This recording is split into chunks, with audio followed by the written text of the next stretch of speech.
अस्सलामुअलैकुम। मोहम्मद अज़हर सिद्दीक़ अपने programme math views के साथ हाजिर खिदमत। मसरूई मुस्कुराहट है।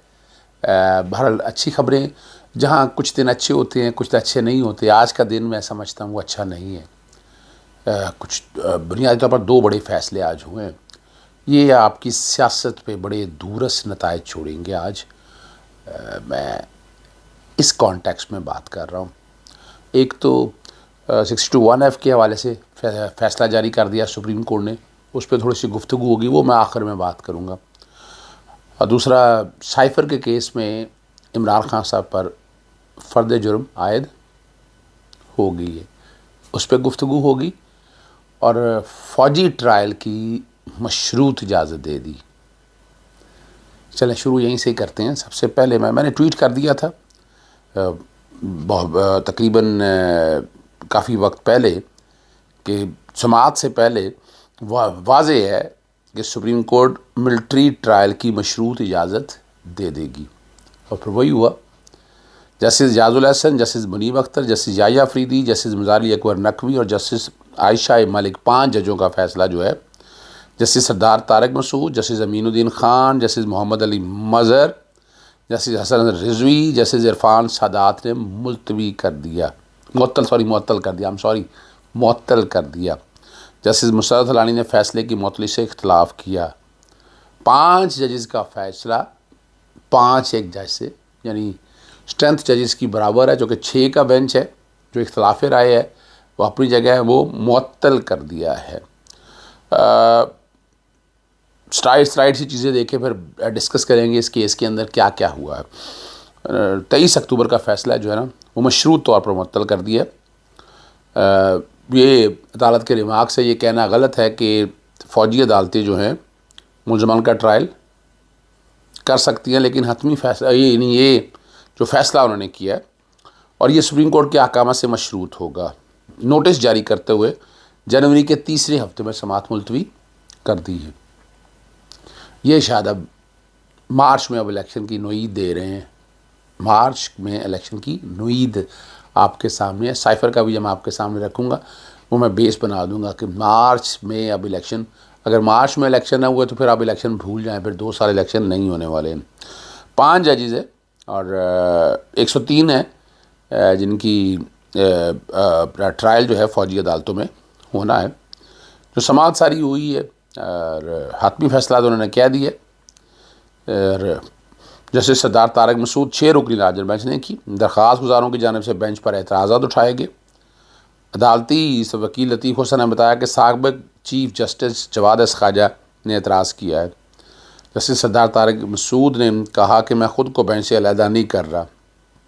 हमारे बेंच पर अगर एतराज़ है तो जस्टिस सरदार अपने जस्टिस जवाद ख़ाजा का फ़ैसला आप पढ़ लें, आप इस बात को, और जिसने जो करना कर ले।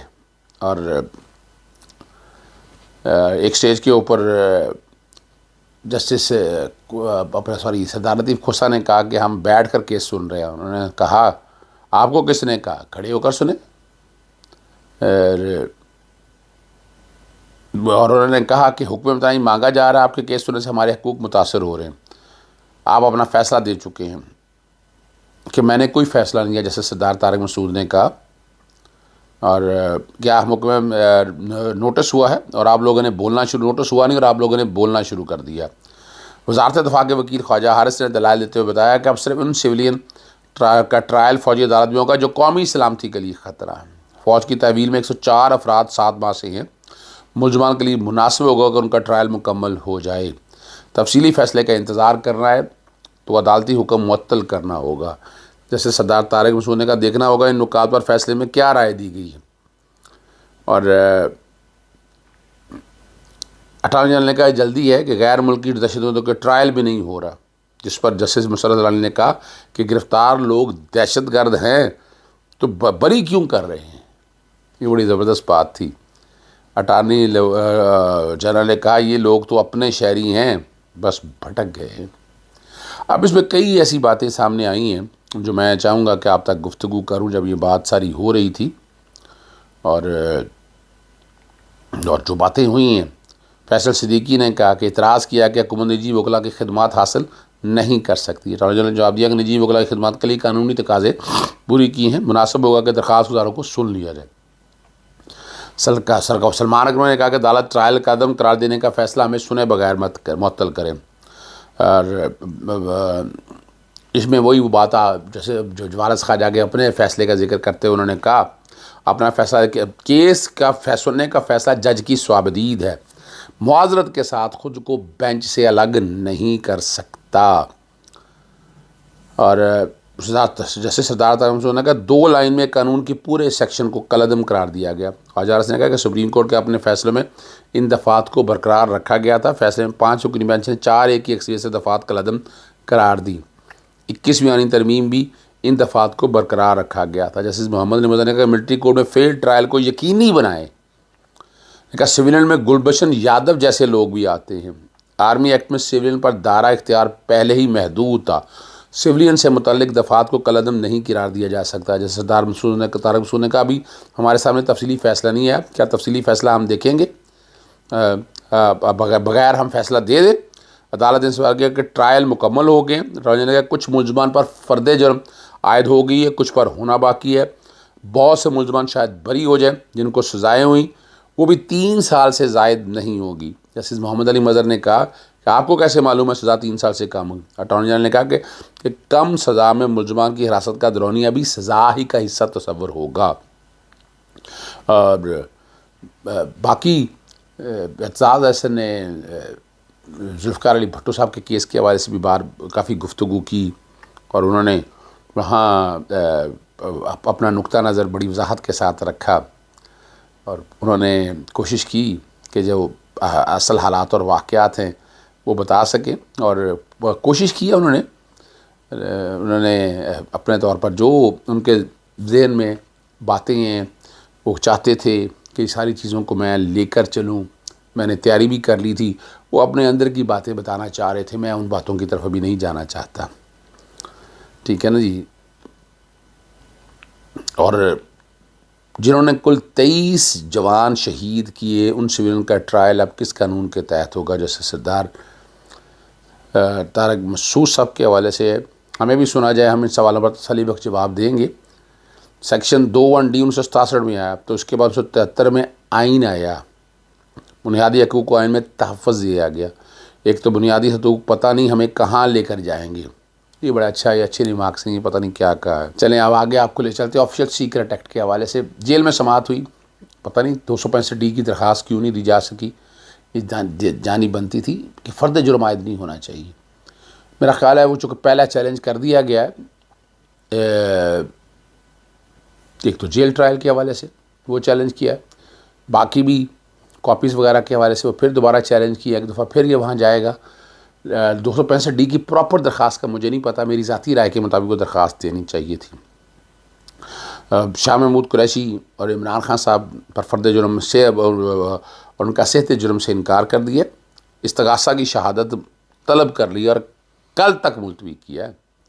स्पेशल प्रोसिक्यूटर जुल्फ़ार अब्बास नकवी पेश हुए, जज अबू हसनात जुल्करनैन ने समाअत की और उस वक्त फैमिली में बुशरा बीबी साहिबा मौजूद थी।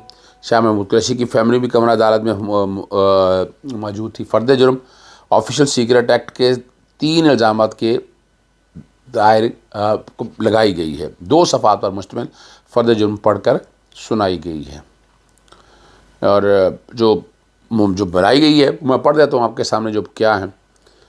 फ़र्द जो चार्जशीट है वो पढ़कर सुनाई। फ़र्द 3 मुख्तलिफ़ इल्ज़ामात के तहत सुनाई गई। इमरान खान ने बतौर वज़ीर आज़म और शाह महमूद कुरैशी बतौर वज़ीर ख़ारजा सीक्रेट एक्ट की खिलाफ वर्जी की है। 27 मार्च 2022 को सीक्रेट डॉक्यूमेंट को अवामी रैली में लहराया। मुलज़मान ने जानबूझकर ज़ाती मफादत के लिए साइफ़र को इस्तेमाल किया। मुलज़मान के गैर कानूनी इक़दामात से मुल्क की तशख़्ख़ुस, सिक्योरिटी और ख़ारजा मामलात को नुकसान पहुँचा। बतौर वज़ीर आज़म साइफ़र एक आपके कब्ज़ा और कंट्रोल में था जो वज़ारत ख़ारजा को वापस नहीं दिया। फ़र्द जुर्म सुनते ही शाह महमूद कुरैशी ने सेहत जुर्म से इनकार किया। फ़र्द जुर्म सुनते ही साबिक़ चेयरमैन PTI का जज से मुकालमा, मैंने मुल्की और गैर मुल्की इस्टेब्लिशमेंट को बेनकाब करके जुल्म किया, मेरे जुर्म में ये भी शामिल करें। ये कोई तारीख़ी अल्फाज हैं इमरान खान साहब के। मैंने मुल्की और गैर मुल्की इस्टेब्लिशमेंट को बेनकाब करके जुल्म किया, मेरे जुर्म में ये भी शामिल किया जाए। हमारी हुकूमत को गिराकर हमें ही मुलजिम बना दिया गया। ये कैसे हो सकता है जिसकी हुकूमत गिरी हो वही मुलजिम हो? ये इमरान खान ने अदालत से मुकालमा किया है। आप ऐसा ना करें, गलत बात ना करें। इस पर जज साहब ने कहा यह अदालत का आपका लहजा मुनासिब नहीं, आप पहले मेरी बात सुन लें। बार बार बोलने पर अदालत ने इमरान खान साहब को खामोश करा दिया। एक लीडर को अदालत में खामोश करा दिया गया। जुल्फ़िकार अली भुट्टो साहब के दौर में भी यही कुछ हुआ था। तारीख़ी तौर पर समझिएगा, वो उस वक्त भी साइफ़र आया था, अब भी एक साइफ़र है। मैं अब इसमें आपको पता सज़ा कहाँ तक हो सकती है। नज़र ये आ रहा है कि ये डे टू डे ट्रायल चलाकर दिसंबर के महीने भी इमरान खान साहब को सज़ा दे देंगे। नज़र यही आ रहा है, जो मैं स्मेल कर रहा हूँ अब चीज़ों से। और एक नाअहली की तलवार इमरान खान साहब पे पहले अभी तक लटक रही है। वो फ़ैसला मुअत्तल नहीं किया तोशा खाना का। इसमें अगर सज़ा हो जाती है तो एक और मुअत्तली आ जाएगी, नाअहली आ जाएगी। जब नाअहली आ जाएगी तो इमरान खान साहब फिर इलेक्शन नहीं लड़ सकेंगे। ये जो मेरी वहाँ जर्नलिस्ट इस्लामाबाद में कुछ दोस्त साहब हैं, उनसे बात हुई, उन्होंने बताया वैसे तो अभी तक हालात यही हैं कि इलेक्शन फरवरी में नहीं हो रहे, वाकई फरवरी में नहीं हो रहे। मार्च के जो तारीख आज़मदीद तारड़ कहते थे और राजा रियाज कहते थे, वो नज़र आ रही है कि मार्च में इलेक्शन। अगर इलेक्शन ना हुए तो फिर 2 साल तक इलेक्शन नहीं होंगे। अमेरिका बहादुर का इंतज़ार है कि वो क्या कहता है और चीज़ें आगे कैसे चलती हैं। अब इस फ़र्द जुर्म आयद होने के बाद अब दोबारा हाई कोर्ट अगर जाते हैं तो क्या हाई कोर्ट इसको कलअदब करार देगी? ये मुश्किल नज़र आता है मुझे। अब नामुमकिन तो नहीं है, मुश्किल नज़र आता है। और ये ट्रायल जो है दौड़ता हुआ नज़र आएगा आप लोगों को। वकीलों की जो है रोज़ाना की बुनियाद के ऊपर अदालतों में जिरा चलेगी।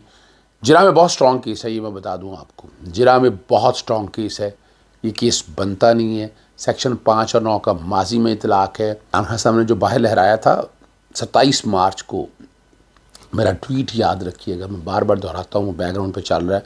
इमरान खान छक्का मारने के लिए तैयार, अपोजिशन कैंपों में परेशानी, तहरीक अदम एतमाद अभी पेश नहीं हुई, एजेंडे का हिस्सा है, कौमी असम्बली तहलील हो सकती है। इमरान खान साहब तहलील कर सकते थे, लेकिन कौम को बताना था साइफ़र के बारे में। साइफ़र वो था नहीं, कागज़ वो लहराया था। उसके बाद फिर उन्होंने डीक्लासीफाई कर दिया था। ये भी रिकॉर्ड के ऊपर चीज़ें अवेलेबल है। अरे अब देखना ये है कि फिर मैंने दूसरा भी लिखा था, वरना तहरीक अदम एतमाद में सुकम कानून के ख़िलाफ़ है, स्पीकर रूलिंग से मुस्तरद कर दे और असम्बली तहलील। फिर यही हुआ, जैसे सुप्रीम कोर्ट बैठी 184(3) पे बातें होती रही, लेकिन ये सारा कुछ रिकॉर्ड का हिस्सा है। अब ये रिकॉर्ड बोलेगा और तारीख़ का हिस्सा है ये रिकॉर्ड। जुल्फ़िकार अली भुट्टो साहब के दौर में चूँकि सिर्फ अखबार थे, मीडिया इतना वाइब्रेंट था नहीं, PTV था, तो अब तो हर चीज़ सोशल मीडिया पे एक एक चीज़ दस्तयाब है। ये वाला साइफ़र वाले मामले में इसको अब आगे हाई कोर्ट में चैलेंज किया जाएगा या बाकी रेमेडीज़ देखी जाएंगी। इजाज़त चाहता हूँ। अस्सलाम वालेकुम, अल्लाह हाफ़िज़। पाकिस्तान जिंदाबाद।